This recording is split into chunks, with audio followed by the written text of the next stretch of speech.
자, 우리 다 같이 기도드리고 오늘 예배 시작하도록 하겠습니다. 자, 기도하시겠습니다. 하나님 아버지 감사합니다. 오늘도 이렇게 귀한 시간 주님 앞에 허락받아서 이렇게 말씀 앞에 모였습니다. 오늘도 주님의 귀한 말씀 주셔서 이 마지막 때 우리가 주님의 그 사랑받는 자녀로서 하나님의 말씀을 사모하고 살아가는 그런 축복을 매일매일 누리는 경험을 하도록 주님께서 매일 인도하여 주옵소서. 예배 첫 시간이 오니 마치는 시간까지 주님께서 맡아 주관하시고 오늘도 귀한 말씀 우리 심령에 새길 수 있도록 주님께서 함께하여 주옵소서. 예수님의 이름으로 기도리옵나이다. 아멘.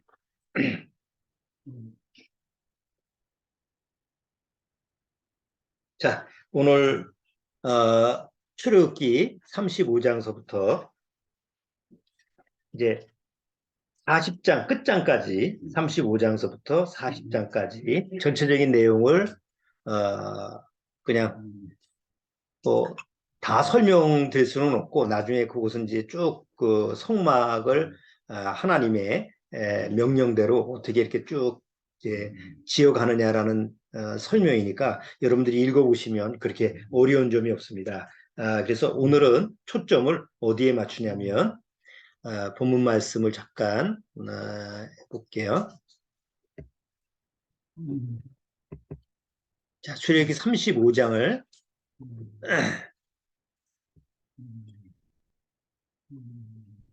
자, 출애굽기 35장 화면을 보시고 여기 내용을 보시면 될 것 같아요. 말씀을 4절에 모세가 이스라엘 자손의 온 회중에게 고하여 가로되 여호와의 명하신 일이 이러하니라 이르시기를 너희의 소유 중에서 너희는 여호와께 드릴 것을 취하되 물은 마음에 자원하는 자는 그것을 가져다가 여호와께 드릴지니 곧 금과 은과 녹과 물은 마음이 감동된 자와 무릇 자원하는 자가 와서 성막을 짓기 위하여 그 속에서 쓸 모든 것을 위하여 거룩한 옷을 위하여 예물을 가져 여호와께 드렸으니 곧 마음에 자원하는 남녀가 와서 가슴핀과 귀걸이와 가락지와 목걸이와 여러 가지 금품을 가져왔을 때 사람마다 여호와께 금예물을 드렸으며 마음에 자원하는 이스라엘 자손의 남녀마다 여호와께서 모세의 손을 빙자하여 명하신 모든 것을 만들기 위하여 물품을 가져다가 여호와께 즐거이 드림이 이러하였더라. 여기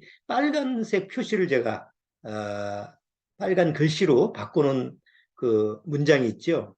여기 보면 뭐라고 돼 있죠? 공통적으로 마음에 자원한다는 게 뭐죠? 마음에 자원한다는 게 억지를 시켜서 하는 게 아니라 마음에 우러나서 하는 거죠. 내가 자원해서 우러나서 하는 거지 누가 시켜서 이거 해라 저거 해라 그래서 움직이는 게 아닌데 이스라엘 민족이 성막 하나님의 집을 지을 때는 누가 와서 그 성막을 지었느냐 마음에 자원하는 자가 와서 다 그 일이 이루어졌다라는 내용이에요. 그래서 그렇게 35장서부터 40장까지 내용을 전체적으로 그렇게 기록이 돼 있어요. 그래서 오늘은 이 부분에 대해서 같이 한번 다뤄보려고 그래요.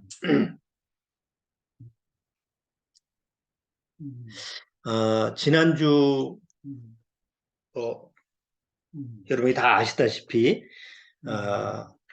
헬로윈 그날 큰 사고가 일어났죠. 뭐 참사냐 뭐냐 또 그거 가지고 또 난리법석을 떨고 그러는데 보통 우리가 세상 인간사를 보면 특히 초상집 누가 죽었을 때 이 초상집에 이루어지는 그 일들을 보면 실제로 그 죽음을 당한 또 죽음에 직접적인 그 연관이 있는 사람들은 초상 날 때 초상 그 분위기에서 다 어떤 모습이죠? 다 뭐 그 죽음이라는 그 경험을 막다트리니까 뭐 크게 뭐 나타나질 않아요. 아예 뭐 그 충격적인 거기 때문에. 근데 특히 초상집에 가면 난리를 치는 사람들이 있어요. 뭐 여러분 다 보셔서 아실 거예요. 가서 뭐 술 먹고 깽판 치고 또 난리 치고 시끄럽게 소리 지르고 그래서 아, 저 사람이 무슨 대단한 뭐 죽은 사람하고 연관되는 것보다 이렇게 보면 막상 가면 아무 연관성이 없는 사람이야. 뭐 어디 뭐 어? 사돈의 팔순도 아닌 사람이 와가지고 어떻게 와가지고 또 큰 소리 내고 뭐 이건 이래라 저건 저래라 그런 사람들이 왕왕 많이 있어요. 그 공통적인 증세예요. 근데 이게 나라에서 일어나는 그런 부분도 보면 똑같은 현상이 일어나요. 막상 죽음을 당한 사람하고 죽음을 당한 가족들 입장에서는 그게 지금 뭐 그 떠들고 시끄럽게 할 상황이 아니잖아요. 아주 그냥 충격적인 부분이기 때문에 뭐 할 말을 잃어서 그냥 넋을 잃고 있는데 그거 가지고 이러니 저러니 떠들고 그런 사람들이 주로 주변 사람들이에요. 특히 정치적으로 그거를 악용을 해가지고 뭘 어쩌니 저쩌니 이런 거 보면 아, 인간들의 모습이 그렇구나. 정말 위한다면, 정말 죽은 사람, 사고 당한 사람을 위한다면 어떻게 해야 돼요? 끽소리 하지 말고 옆에서 조용히 같이 뭐 눈물을 흘려주든지 같이 동조를 해서 그렇게 해야 되는 거지. 그냥 초상집에 가서 설치는 그런 사람들 나중에 보면 정말 우스꽝스럽잖아요. 그냥 그런 모습을 우리가 뉴스나 이런 걸 보면 아, 인간의 모습들이 어떻게 그렇게 똑같은지, 인간의 마음 상태가 다 똑같다라고 하는 걸 알게 돼요. 어쨌든 간에 어, 헬로윈 사건이 일어나고 나서 전 국민이 트라우마에 걸렸어요. 그걸 뉴스에서 계속 보여주니까 뭐 전혀 관련이 없는 사람도 그걸 보면 마음이 뒤숭숭하죠. 아마 뭐 우리들도 마찬가지일 거예요. 또 특히 젊은 청년들이 젊은 20대나 30대 또 나이 어린 학생까지도 거기서 죽임을 당한 그런 모습을 보면 뭐 이유야 어쨌든 간에 정말 안타까운 부분이잖아요. 나이가 지금 아주 10대, 20대 지금 앞으로 살 날이 창창한데 거기서 어처구니 없는 그런 죽음을 당했다고 생각해 보세요.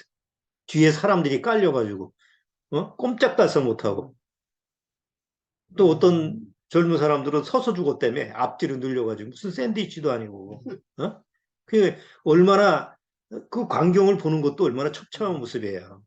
그래서 그걸 본 전체 국민들이 다 트라우마에 걸렸어요. 어? 이 트라우마라는 게 뭐죠? 뉴스에 계속 나오잖아.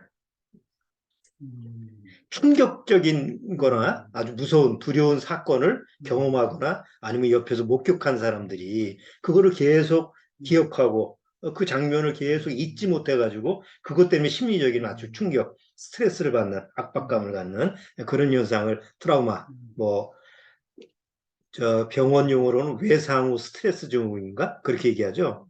뭐 사고 났으면 난 몸은 안 다쳤는데 그 충격 때문에 뭐 움직이지 못하는 그런 증세를 얘기하고 있는데 아, 제가 이제 그걸 보면서 그런 생각을 해요. 뭐 그 사건을 보고 내 가족도 아니고 나하고 아무 관계도 없는 그런 젊은이들이 죽었지만 그걸 보는 관점에서 봤을 때는 그것도 굉장히 충격적인 부분이고 잘 잊혀지지 않는 거예요. 마음이 아주 좋지 않죠.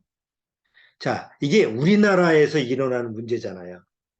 이게 우리나라에서 일어나는 문제고 또 우리나라 국민들이 그 장면을 보고 아, 충격적인 그런 모습을 취했는데 성경에서는 그거보다 비교할 수 없는 엄청난 이 트라우마를 제공할 수 있는 사건이 기다리고 있어요. 그게 뭐냐면 휴거라는 사건이에요. 이거는 전대미문의 사건이에요. 아직도 한 번도 그런 일이 벌어지지 않았고 누구도 경험하지 못한 사건이에요. 지금 우리나라에서 헬로윈 사태 때문에 죽은 그 청년들 이런 문제는 전 세계적으로 상황은 다르지만 그 근래에 또 그 주에 또 인도에서도 다리가 무너져가지고 또 많이 죽었죠. 또 작년에는 저 축구장에서 또 뭐 무너져가지고 죽고 뭐 이래저래 그런 사건들이 종종 있어요. 그래서 사람들이 생각을 할 때 아, 또 이런 사건이 일어났구나. 근데 그거는 한번 경험을 했기 때문에 이런 세상에 이런 일도 있구나라는 것을 조금 인지를 하고 있기 때문에 그냥 넘어갈 수 있어요. 근데 한 번도 경험하지 못한 사건이 일어났을 때는 어떨까요? 사람들이. 그게 휴거라는 사건이에요. 음, 그런 일이 어떻게 일어날 줄 알고, 어? 그거 다 뭐 성경에 있는 뭐 그냥 겁주는 말이야. 이렇게 사람들이 보통 생각을 하죠. 또 대다수 그 우리나라의 기독교인들 대다수도 그냥 성경에 있는 말씀이지 실제로 그런 일이 벌어질까? 아직도 한 번도 그런 일이 없었으니까. 그러니까 그거를 믿는 게 아니고 그냥 뭐 믿어보지 뭐 하나님 말씀이라니까 믿으라니까 믿지 뭐 이런 식으로 넘어가는 거예요. 한번 보세요. 우리가 한번 그 구절을 한번 보세요. 마태복음 25장. 자, 성경 구절을 여기서 볼게요. 못 찾으시는 분은 여기서 한번 보세요.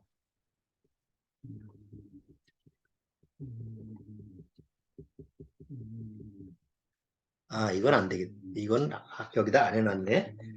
성경을 찾아야 되겠네요. 마태복음 25장.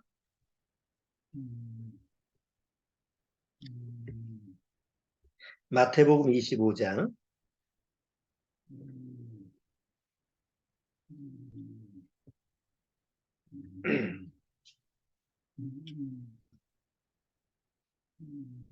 자, 마태복음 25장 32절서부터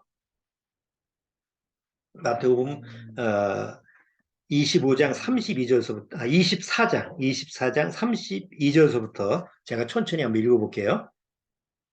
무화과 나무의 비유를 배우라. 그 가지가 연하여지고 잎사귀를 내면 여름이 가까운 줄을 아나니 이와 같이 너희도 이 모든 일을 보거든 인자가 가까이 곧 문 앞에 이른 줄 알라. 여기 무화과 나무의 비유는 뭐냐면 무화과 나무는 이스라엘을 상징하는 거죠. 그래서 무화과 나무 비유를 얘기하면서 그 가지가 연하여지고 잎사귀를 낸다라고 하는 것은 아주 이제 풍성해지는 거예요. 이제 열매를 맺기 직전이에요. 자, 그런데 그것은 이스라엘 민족이 전 세계로 흩어졌다가 다시 모여서 나라가 다시 재건이 되고 이제 아주 잘 사는 그런 나라가 될 거다라고 하는 것을 물론 이때 당시 2000년 전 당시에는 지금 이스라엘 민족이 그런 상태가 아니었죠.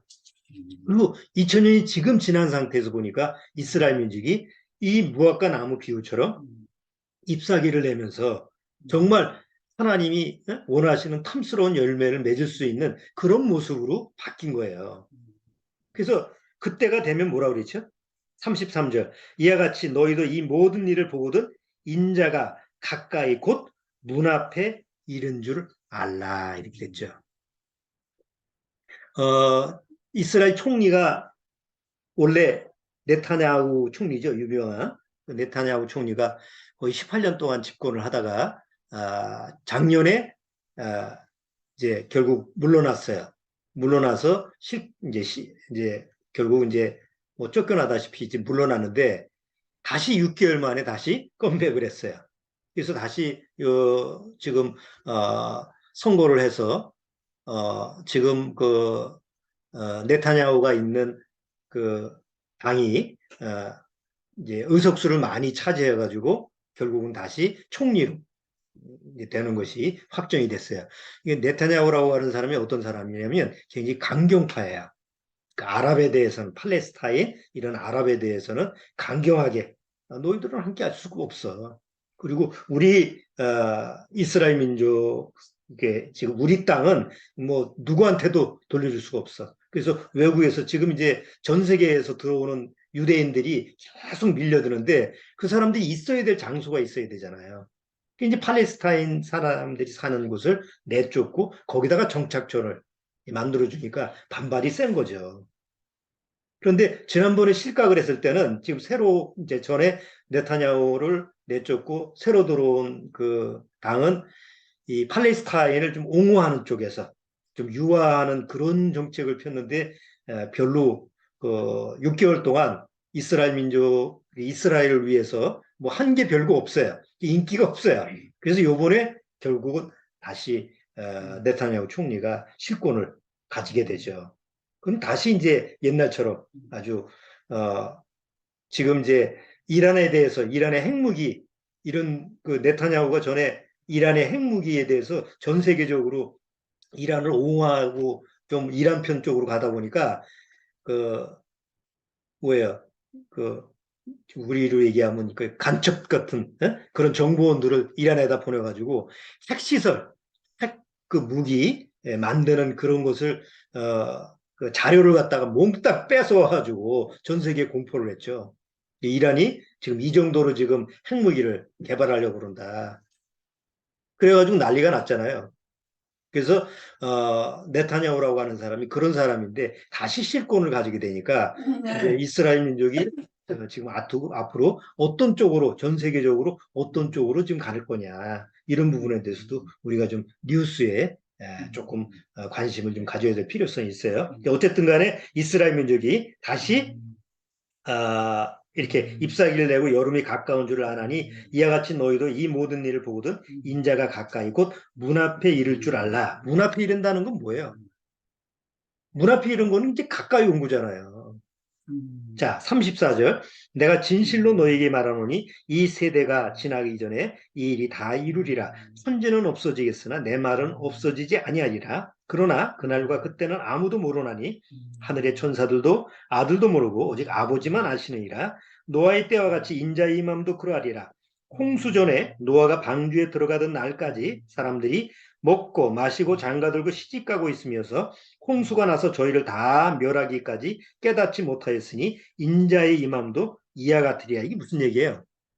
인자가 예수님이 오실 때는 도적같이 오신다는 것처럼 다른 사람들은 이게 뭐 예수님이 언제 올지 모르는 상태에서 온다. 왜? 관심이 없으니까. 이거는 구원받은 사람, 정말 구원받고 예수님을 기다리는 사람도 모르는 게 아니에요. 성경에서는 구원받은 사람한테는 하나님께서 내가 온다라고 하는 것을 항상 말씀을 통해서 이렇게 가르쳐 주시죠. 이게 지금 언제쯤 오실 거구나. 지금 어느 때가 될 건가. 이런 정도는 짐작을 할 수 있게끔 하나님이 구원받는 사람들한테는 허용을 하시는 거예요. 자, 그래서 자, 40절 보세요. 그때 두 사람이 밭에 있으며 하나는 데려감을 당하고 하나는 버려둠을 당할 것이요.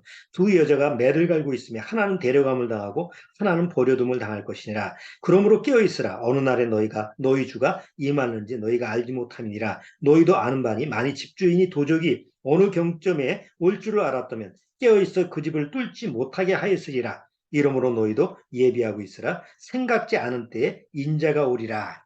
생각지 않은 때에 인자가 온다라고 하는 건 뭐예요?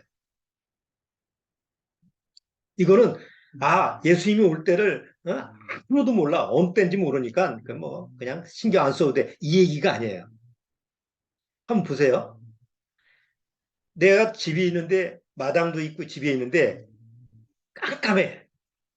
그러면 도적이 멀리 몰래 들어와도 내가 알아요, 몰라요? 모르죠.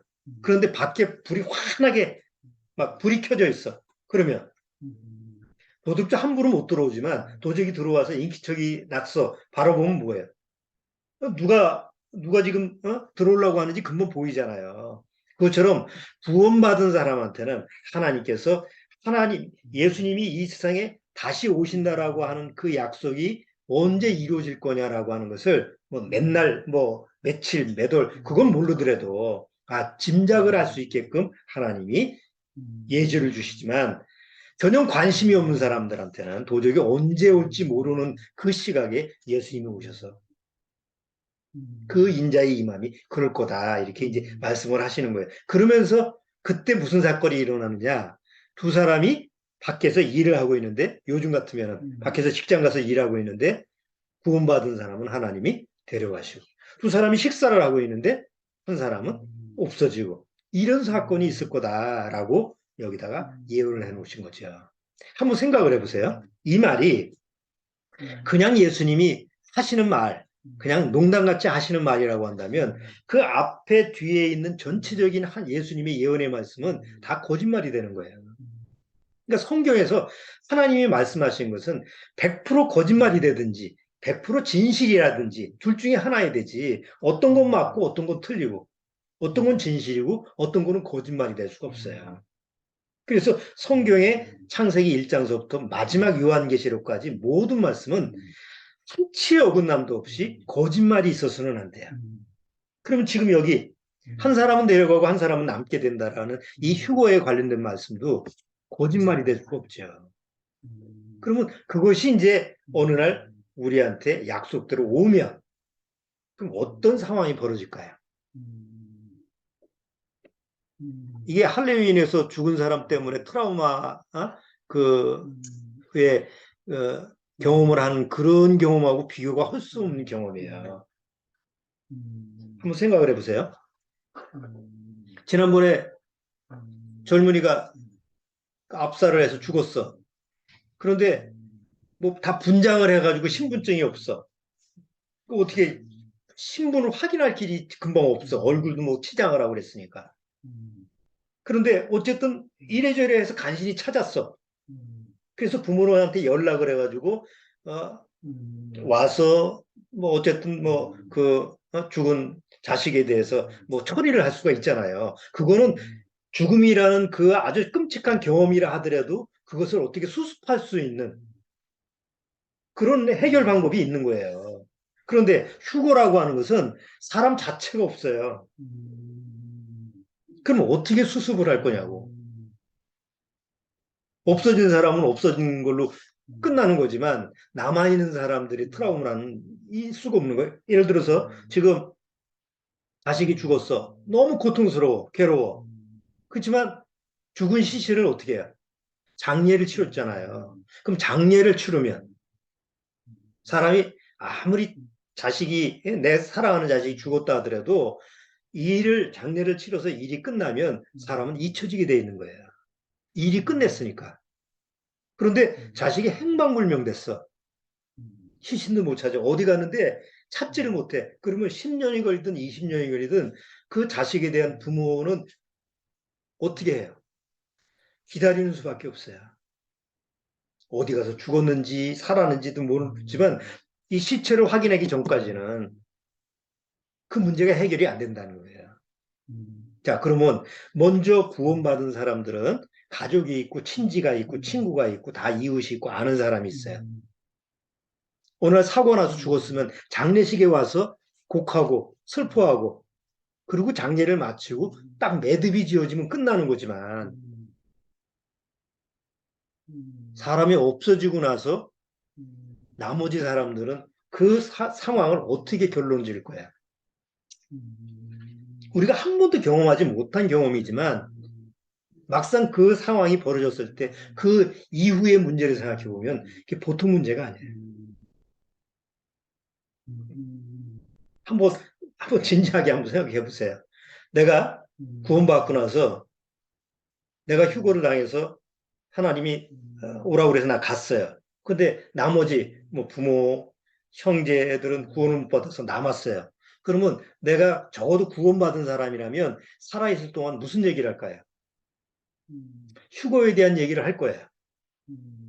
아, 나는 어느 날 없어질 수 있어. 뭐 미친놈 소리를 듣든지 무슨 소리를 들어도 그 얘기는 할 수밖에 없어. 사실이니까. 그래서 야, 내가 어느 날 없어지면 엄한 데 가서 찾지 말고 나는 주님한테로 갔으니까 바로 성경을 통해서 약속대로 주님이 날 데려가신다라는 휴거를 받은 거다.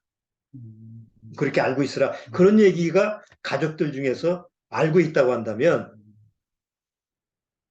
내가 없어진 다음에 어떻게 할 거예요? 아, 그렇게 맨날 나 없어진다고 씨부리더니만 진짜 없어졌네.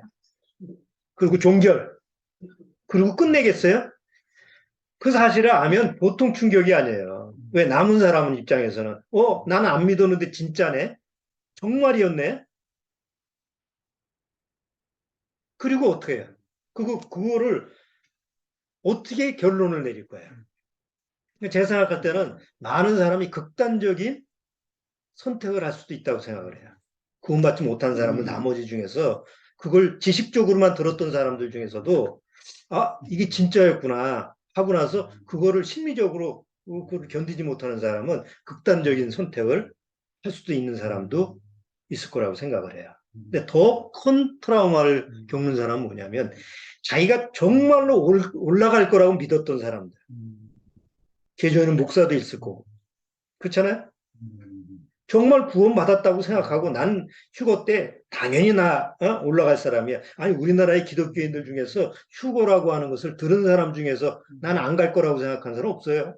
웬만한 사람은 별로 신경을 안 써도 어느 날 때가 돼서 휴거되면 나도 갈 거야. 다들 그렇게 알고 있어요. 그렇게 알고 있는데 정녕 남았어. 하기는 나만 남은 게 아니라 다 남아 있을 거니까 뭐 금방은 이렇게 신경을 안 써도 될 거야.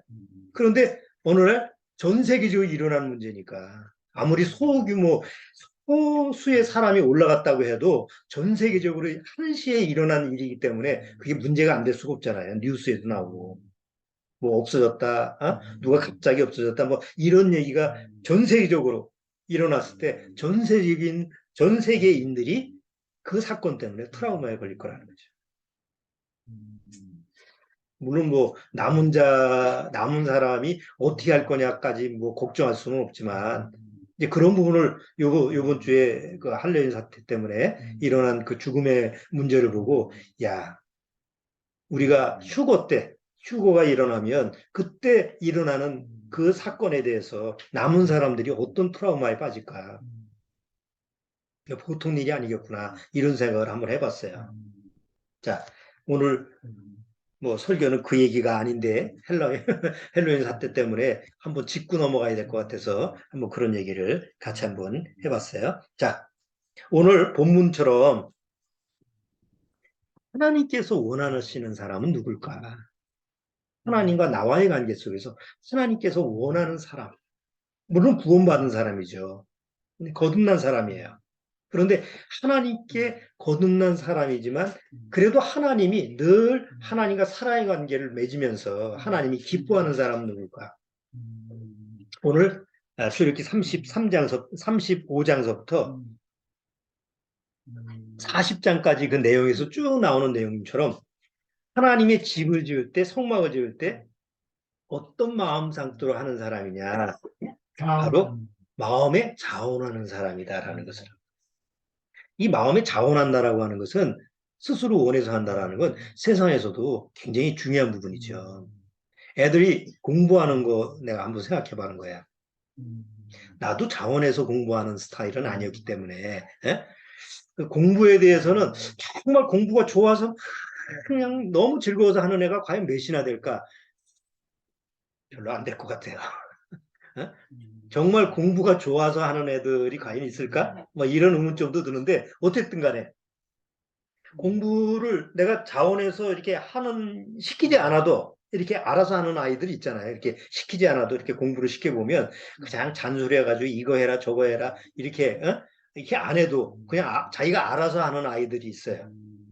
또 어떤 아이들은 자꾸 시켜도 안 하는 아이들이 있어요. 그럼 그 차이점이 뭘까? 근데 어쨌든 중요한 것은 스스로 공부를 좋아하든 안 좋아하든 자기가 우러나서 하는 아이들은 사실 공부를 잘할 수밖에 없는 거죠. 자, 그런데 공부를 열심히 해요. 시키면 열심히 하고 너 집에 방에 들어가서 공부해. 그러면 뭐 엄마 아빠한테 뭐 대꾸 안 하고 안에 가서 열심히 공부해요. 그러면 열심히 공부를 좋아해서 그렇게 하는 걸까요? 똑같이 공부를 해도 똑같이 오늘 한 3시간 공부를 한다. 근데 어떤 애들은 그냥 마음에 정말 즐거운 마음으로 공부를 하는 애들이 있고 어떤 애들은 시켜서 하지만 그래도 나름대로 열심히 하는 애들하고 차이점이 뭘까요? 그래도 자기가 원해서 하는 아이들은 그 3시간 시간이라고 하는 개념이 제약을 안 받아요. 열심히 뭐 수학 문제 풀고 영어 풀고 이렇게 하다 보니까 벌써 시간이 3시간 됐네? 야, 엄마가 방 문 두드리면서 나와. 이제 3시간 다 됐네. 와서 이제 맛있는 거 해놨으니까 먹어. 이렇게 대화가 되는 거예요. 근데 똑같이 시켜서 열심히 공부를 했는데 3시간을 채우는 아이는 어떻게 공부를 할까요? 계속 책 뒷장을 봅니다. 몇 장이나 남았나. 시계를 봅니다. 도대체 1시간도 안 지났어. 시간을 보내긴 보내는데 영 질이 달라. 어? 그 마음 상태가 다르잖아요. 그러니까 뭐 공부의 결과도 다를 수밖에 없지. 이것은 부부의 생활도 마찬가지 같아요. 부부 관계에서. 아, 1990년대에 일본에서 사회적인 문제가 크게 일어난 게 있어요. 그게 뭐냐면 이혼이에요. 어, 황혼이혼이에요. 황혼이혼. 일본에서 1990년도에 황혼이혼이라고 하는 게 아주 유행이 돼가지고 그때 이제 사회적인 문제가 됐어요. 그래서 어, 어느 날 남편이 퇴직하는 그날에 아내가 오늘 당신하고 이혼하는 날이다.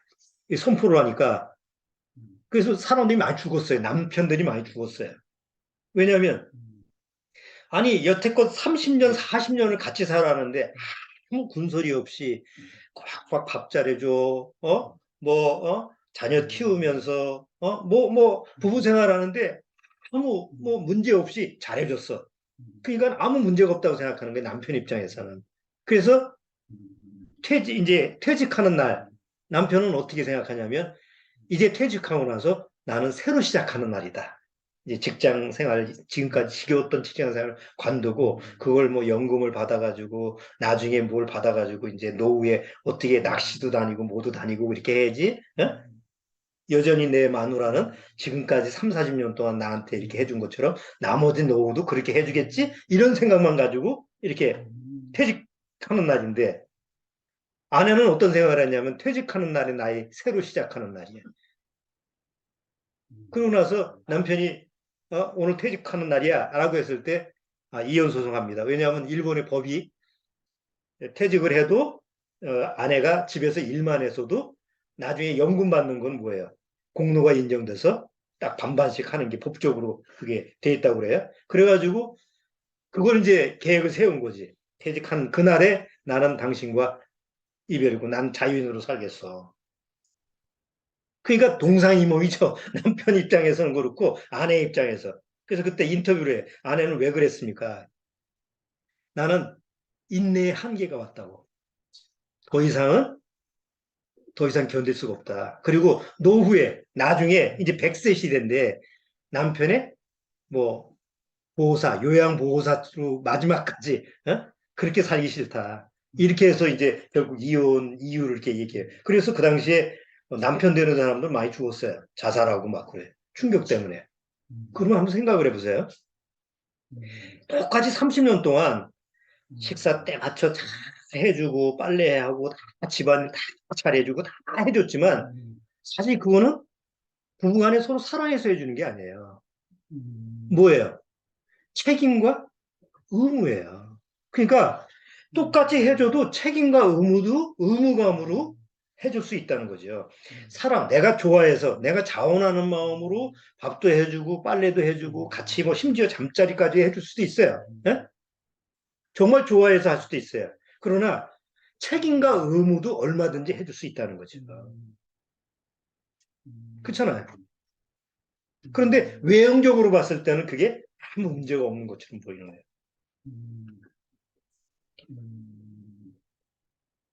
우리나라도 그, 일본에서 황혼이혼이라고 하는데 요즘 거의 한 30%래매요. 황혼이혼이.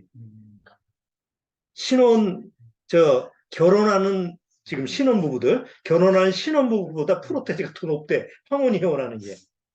그러니까 우리나라 사람도 다 기다리고 있는 거예요. 때만 기다리고 있는 거예요. 예? 그러니까 서로 사랑하는 사이가 아니었을 때, 외형적으로 봤을 때는 별 문제가 없이 보이지만, 이게 아무 문제가 없는 부부구나라고 하지만 사실은 내면적으로 봤을 때는 전혀 아닐 수도 있다라는 것을 우리가 보게 되는데, 제가 왜 이 얘기를 하냐면, 하나님과 우리와의 관계도 똑같이 그런 현상이 벌어질 수 있다는 거예요. 대다수 우리나라의 기독교인들이 외형적으로 봤을 때 하나님 앞에서 교회에 열심히 참석을 하고 봉사를 하고 뭐 11조 헌금 다 하고 뭐 여러 가지, 그러니까 외형적으로 봤을 때는 정말 믿음 좋은 사람이야. 신앙 제일 좋은 저 장로님, 저 집사님, 권사님 보면 정말 대단한 믿음을 가지고 있는 분이야. 이런 것 같지만 실상 하나님 앞에서는 책임과 의무감으로 할 수 있는 사람들이 많다는 거예요. 의무와 책임을 가지고. 그러니까 외형적으로 봤을 때는 그게 하나님을 정말 사랑하고 하나님과 살아의 관계에서 그게 자원하는 마음으로 하는 게 아니고, 아, 내가 이렇게 해야지 하나님의 사랑을 많이 받지. 이렇게 해야지 내가 축복을 받지. 이렇게 해야지 내가 하나님의 자녀로서 하나님이 주시고자 하는 걸 많이 받을 수 있지. 물론 그것도 욕심이지만 이런 것 때문에 열심히 이제 하나님 앞에 나가는 거죠. 그러니까 외형적으로 봤을 때는 별 표가 안 나는데 하나님이 보셨을 때는 그건 또 하나의 악이잖아요. 자기를 속이는 거니까. 의무와 책임을 다해서 열심히 하나님 앞에 나가는 종교인의 모습은 어떤 모습일까요? 마치 집에서 아이들이 부모님한테 칭찬받고 사랑받으려고 애쓰는 형제들 간에 내가 더 사랑받으려고 노력하는 모습하고 똑같아요. 하나님은 공평하게 사랑하시죠. 하나님은 편애하시질 않아요. 특별하게 뭐 사랑하고, 특별하게 사도들이라고 사도들만 사랑하고, 뭐 그냥 사도가 아닌 그냥 신자라고 해서 뭐 든 사랑하고 이러진 않아요. 하나님은 공평하게 누구나 똑같이 사랑을 해요.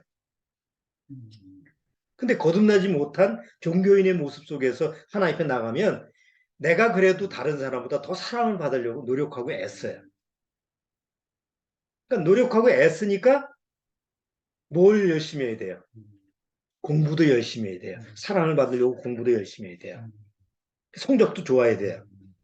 집에 가서 뭐 엄마 아빠 심부름도 하고 그런 게 다 정말 마음속에서 우리 엄마 아빠 너무 좋아 사랑해 그래서 그런 게 아니고 그냥 내가 이렇게 하면 엄마나 아빠가 더 나를 사랑할 거야.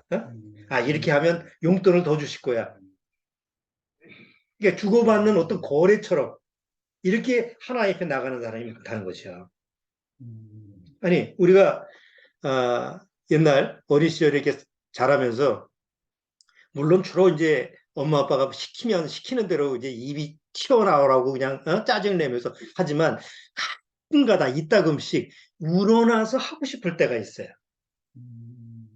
내 동 청소 안 하는 애가 그러면 방에 탁 청소를 하고 아니 그날은 그냥 업이 돼가지고 기분이 업이 돼서 그냥 하고 싶어. 응? 그럼 이제 엄마 아빠가 너 웬일이냐? 이렇게 하지. 안 하던 짓을 하니까. 아니 가끔 그런 때가 있어요. 가끔 내가 기분이 좋으면 아빠 구두도 닦아드리고 뭐 설거지도 하고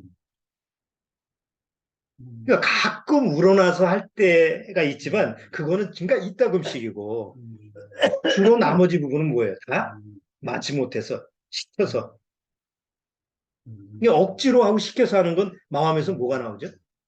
짜증이 나고 불협화음이 나오죠. 근데 거듭나지 못한 종교인들 모습 속에서는 내가 하나님 앞에 사랑받으려고 막 교회 열심히 나가고 봉사하고 막 이렇게 하는데 어떤 때는 뭐예요? 마음에서. 그게 짜증이 나. 그 힘들 때가 있어요. 그런데 만약에 그걸 힘든다는 것을 표현을 하거나 막 짜증을 내면 하나님 앞에서 그게 뭐가 돼요?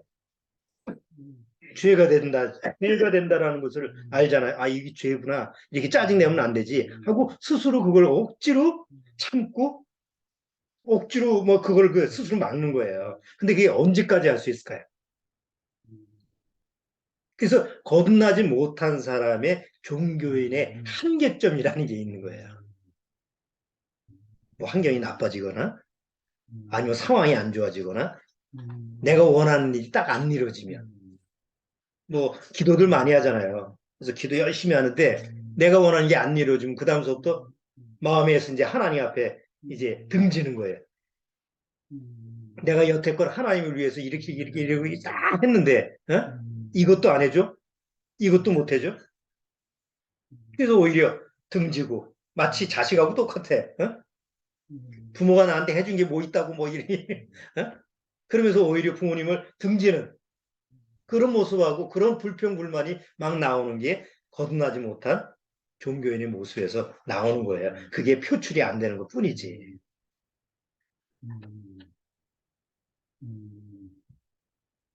그 일반 교회 생활 해보셔서 아시겠지만 교회 하면 헌금을 내면 꼭 목사가 헌금 이름을 봉독을 하죠.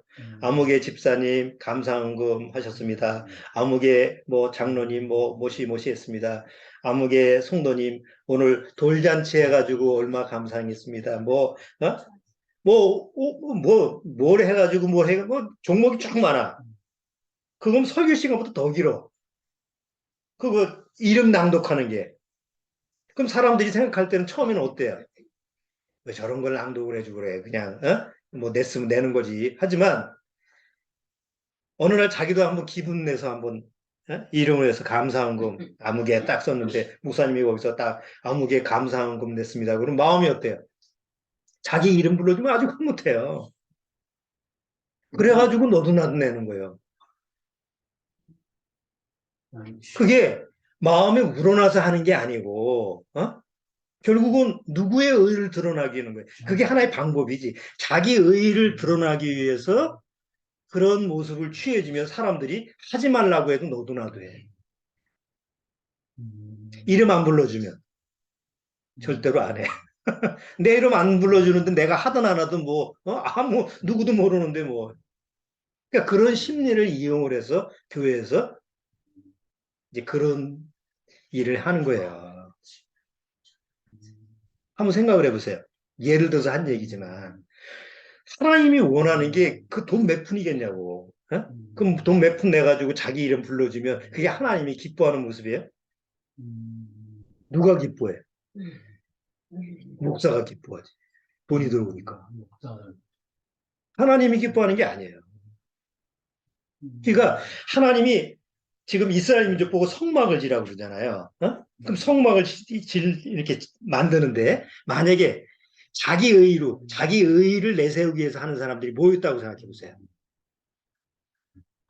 야, 너 저 천막을 쫙 성막의 천막을 외곽에서 이렇게 줘. 그래서 길이 몇 미터 해가지고 딱 정해져서 설계되면 딱 줬어. 그럼 자기 의를 내세우기 위해 하는 사람이 모여서 그걸 만들면 어떻게 할게요? 어떻게 만들겠어요?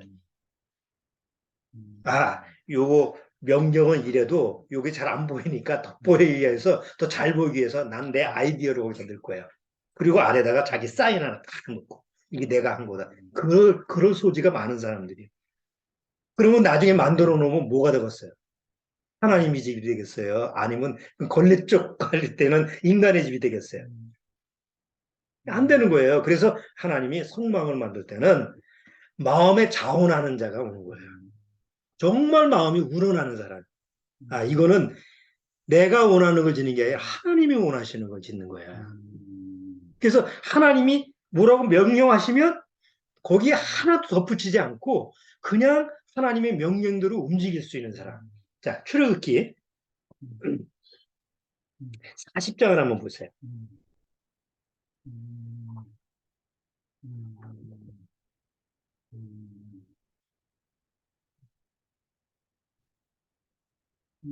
자, 출애굽기 40장.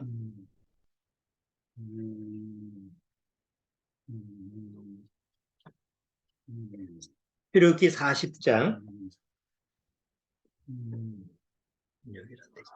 출애굽기 40장 이거 찾아보세요. 제가 이거를 영상에다 안 올렸으니까 출애굽기 40장 1절에 보면 여호와께서 모세에게 일러 가라사대 모세에게 명령을 했어요.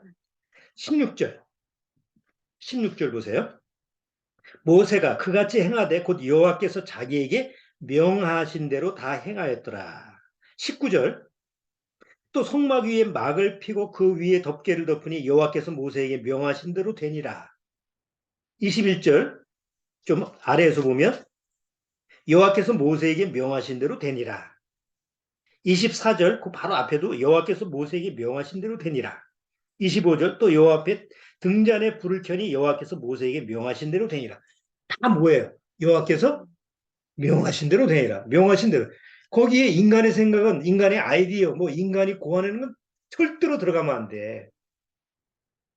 자, 내가 마음에서 뭔가 이렇게 마음에서 우러나서 하면 누구를 내가 좋아하고 누구를 사랑해서 마음에 우러나서 저 사람 말을 들으면 저 사람이 시키는 대로 뭐예요? 뭘 시키면 조건을 달지 않고 뭘 아무것도 달지 않고 그냥 해요. 묵종을 해요. 왜? 이미 마음속에서 마음의 벽을 허물어뜨려서 뭐 고치는 게 없기 때문에. 그러니까 하나님이 원하는 사람은 바로 이런 사람. 하나님 앞에서 벽이 없는 사람. 하나님 앞에서 커튼이 안 그려져 있는 사람. 그러면 하나님 앞에 무슨 말씀을 하시든지 나는 하나님의 명대로 하겠습니다라는 마음이 일어나는 그 자원하는 사람을 하나님이 불러요. 그리고 자원하는 사람을 부른 다음에 하나님이 그 사람한테 지혜를 주는 거예요. 원리를 잘 보세요. 원래 지혜가 가득하고 원래 지식이 충분한 이런 사람들을 하나님이 불러다가 쓰는 게 아니고 정말 마음이 우러나서 하나님의 명령에 100% 복종할 수 있는 사람이 나오면 그 사람한테 하나님의 일을 할 수 있는 지혜와 지식, 기술을 줘서 능력을 줘서 그 사람으로 하여금 하나님의 일을 하게 한다는 거예요.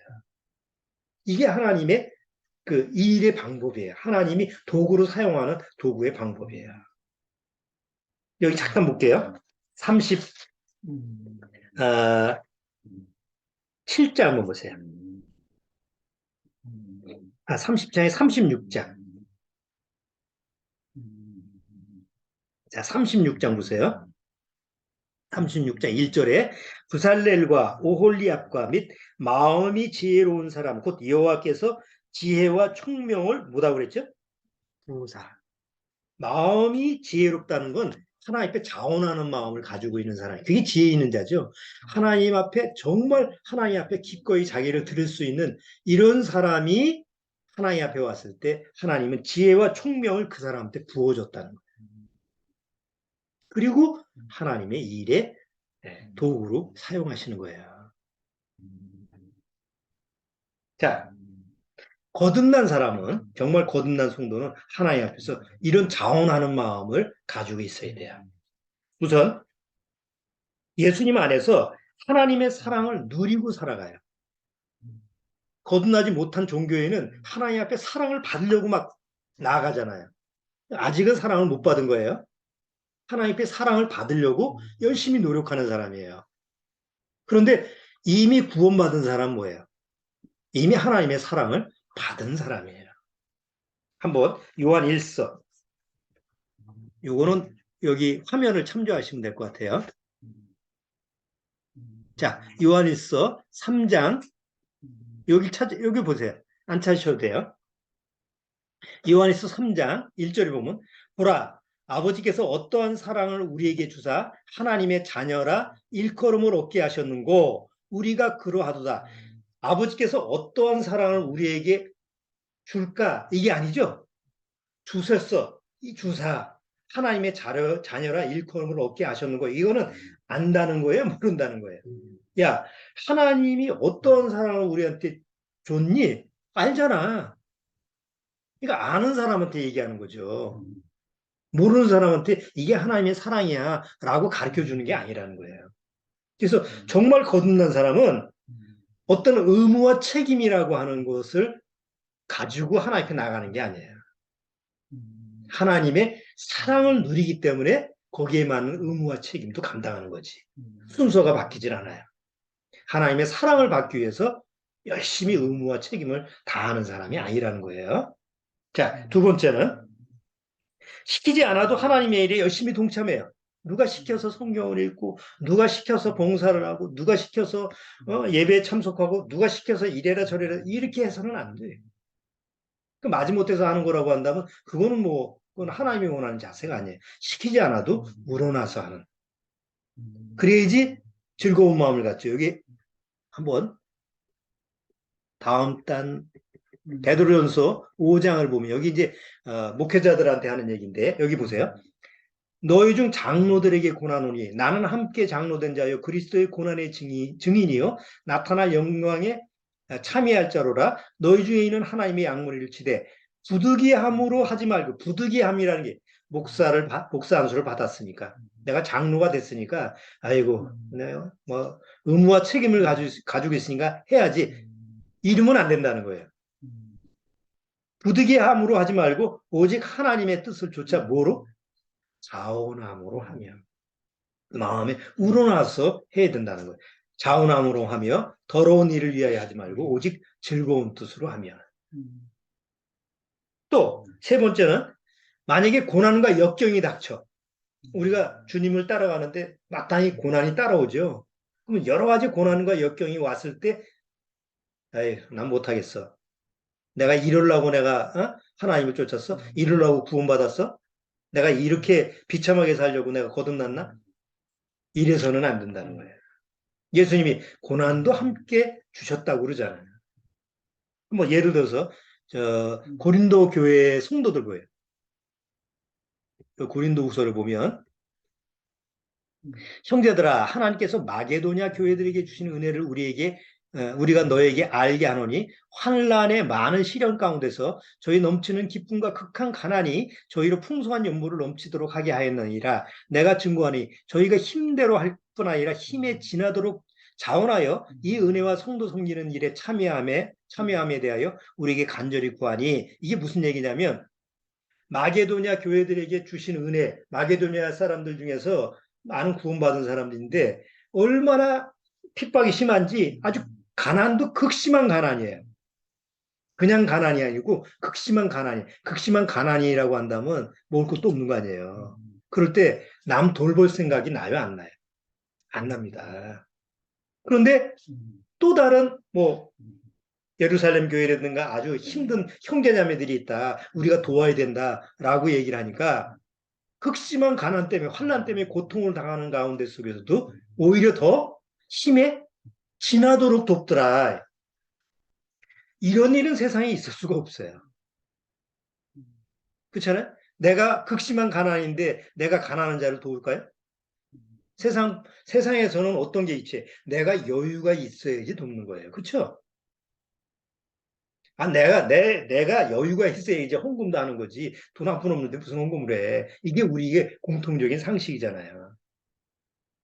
그런데 여기 고린도 후서에 사도 바울은 뭐라고 해요? 형제들아, 마게도냐의 교회 성도들의 그 은혜가 얼마나 하나님 앞에서 은혜가 그 심령을 마음을 잡고 있느냐.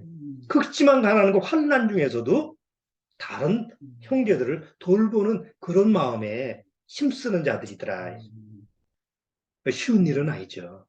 그런데 이런 사람들의 마음은, 이런 형제 자매들의 마음은 마음에 뭐가 있다는 거예요? 자원하는 마음이 있다. 하나님 앞에서, 하나님 앞에 마음에 우러나는 마음이 있기 때문에 이런 일이 있을 수 있는 거예요. 또 모든 일에 만족하며 살 수 있는, 이게 사도 바울이 얘기하죠. 내가 모든 일에 만족할 수 있는 비밀을 가지고 있다. 이게 거듭난 하나님 앞에서 정말 자원하는 마음을 가지고 있는 사람들이 가질 수 있는 마음에. 왜? 하나님이 뭘 채워주시니까. 아까 성막을 하는 지혜로운 자가 왔을 때 지혜와 총명을 부어주시는 것처럼 하나님 앞에 마음이 우러나서 하나님 앞에 자기를 맡기는 사람들한테는 하나님이 필요하신 공급을 해주신다는 것을 우리가 믿기 때문에 그걸 경험하는 거예요. 그래서 빌립보서 4장 1절에 내가 궁핍함으로 말하는 것이 아니라 어떠한 형편에든지 내가 자족하기를 배웠나니 내가 비천에 처할 줄도 알고 풍부에 처할 줄도 알아 모든 일에 배부르며 배고픔과 풍부와 궁핍에도 일체의 비결을 배웠노라. 내게 능력 주시는 자 안에서 내가 모든 것을 할 수 있니라. 이거 단순하게 읽으면 어떻게 읽으시냐면 내가 자족하기를 배웠어. 내가 비천에 처할 줄도 알고 풍부해. 내가 아주 비천하면 비천한 가운데 속에서도 내가 살 수 있고 풍부하면 풍부한 가운데서도 살 수 있고 배부르면 또 배고프면 뭐 거기서 내가 잘 먹고 잘 살 수 있어. 지금 이 얘기를 하는 게 아니에요. 사도 바울이. 지금 사도 바울이 얘기하는 건 뭐예요? 이런 내가 비천할 때도 그런 극심한 환경 속에서도 내 환경만 생각하지 않고 오직 하나님한테 나를 드릴 수 있는 하나님의 일에 나도 함께 할 수 있는 그런 마음의 자세를 가질 수 있고 내가 풍부함에 처했는데 부자가 되는데 그래 나는 이제 이거 가지고 살 수 있어 이렇게 자만하는 마음이 아니고 풍부함에 있는데도 불구하고 여전히 내 마음은 주님 앞에 드려서 주님의 일에 동참한. 뭐 주변 환경에 전혀 개의치 않고 영향을 받지 않고 나는 오직 주님과 같이 동행하는 삶을 꾸준히 할 수 있는 비결을 배웠다. 그 얘기를 하고 있는 거지. 가난한 대로 나는 또 거기서 또 그냥 힘들게 살아도 견딜 수 있어. 나는 또 부하면 부한대로 이 얘기를 하는 게 아니라는 거야. 그건 세상 차원이지. 세상에서도 인내를 갖고 또 그 외에 또 견디는 사람이 있잖아요. 그런 차원이라고. 만약에 그런 차원으로 이 내용을 보면 별로 가치가 없는 내용이죠. 그게 아니라는. 아까 고린도후서의 사도 바울이 얘기한 것처럼 극심한 환경인데도 불구하고 다른 사람을 돌볼 수 있는 마음의 자세. 물론 구원받은 형제 자매들을 돌보는 거죠. 그런 마음의 자세가 바로 하나님 앞에서 여유 있는 자세.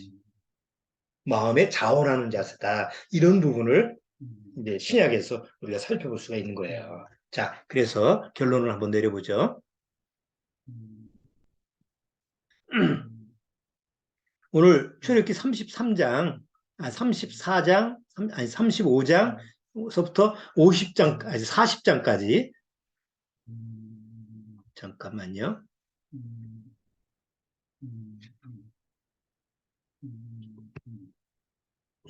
자, 35장서부터 40장까지 그 전체적인 내용은 하나님의 집이 만들어지는 성막이 만들어지는 그런 내용인데 그 만들어지는 내용을 통해서 어떤 사람이 쓰임받았느냐. 바로 마음에 자원하는 마음을 가지고 있는 사람들이 하나님 앞에서 하나님의 능력을 받아서 하나님의 집을 성막을 짓게 됐다라는 것을 우리 구약에서 오늘 보게 됐습니다. 자, 지금 우리 시대에 하나님의 집은 어디예요? 예수님이 머리가 되시고 성도들이 지체가 되는 교회라는 장소입니다. 물론 우리처럼 이 가정교회도 주님 앞에서 귀한 교회고 또 뭐 여러 사람들이 모여 있는 그런 교회도 하나님의 교회인데 전 세계적으로 무형교회든 유형교회든 하나님이 보시는 교회는 똑같은 원리에서 이루어지는 거예요. 정말 하나님의 사랑을 입은 사람이 마음에 우러나는 마음으로 하나님을 사랑하라고 해서 사랑하는 게 아니라 정말 하나님을 사랑할 수밖에 없는 그런 마음의 자세를 가지고 하나님을 사랑하면서 하나님의 일에 동참하고 누가 시켜가지고 성경을 읽고 묵상하고 예배 참석하고 이런 게 아니고 정말 우러나는 마음의 자세로 그 일에 동참하는 이런 마음의 자세가 되어야만이 하나님 앞에서 기뻐하는 하나님이 원하시는 그런 자녀의 모습으로 살아가는 거예요. 내가 하나님을 기쁘시게 하면서 살아가면 누가 기쁠 거야? 하나님만 기쁜 게 아니에요. 내가 기쁩니다. 이건 우리가 세상에서도 경험하는 거예요. 내가 엄마 아빠를 기쁘게 하면 누가 기쁩니까? 나는 슬픕니까? 엄마 아빠가 기쁜데 내가 기쁘죠. 똑같은 원리가 되는 거예요. 오늘 한번 출애굽기 내용을 잘 한번 묵상을 해보시고 지금 신약에 우리 시대에 과연 우리한테 하나님이 어떤 것을 어떤 마음 상태를 원하시는가라는 것도 꼭 한번 마음에서 묵상을 한번 해보시기 바랍니다. 자, 기도하고 마치겠습니다. 주님 감사합니다. 정말 이 마지막 때 주님이 부르시는 그 날이 점점 가까이 오고 있다는 사실을 우리는 너무나 잘 알고 있습니다. 그때가 언제인지는 모르지만 그때 주님이 부르시는 그때 내 이름이 들리고 그리고 하나님의 약속대로 내가 이 정말 죄악 같은 이 지긋지긋한 세상에서 가차없이 세상을 버리고 주님 앞으로 떠나갈 수 있는 그런 심령의 자세로 매일매일 살아갈 수 있도록 주님께서 말씀으로 인도하옵소서. 아무쪼록 정말 하나님 앞에 간절히 간구하는 것은 나의 가족, 나의 친지, 이 복음을 듣고 있는 우리의 식구들이 한 사람도 나가자가 없이 남아서 그 트라우마에 걸려서 고통을 당하고 괴로움을 당하는 그런 모습으로 남지 않도록 주님께서 정말 책임지고 그 영혼을 보호해 주시는 그런 은혜를 항상 간구드립니다. 정말 누구도 우리 가족 중에서 빠짐없이 다 그 대열에 합류할 수 있도록 주님께서 축복해 주옵소서.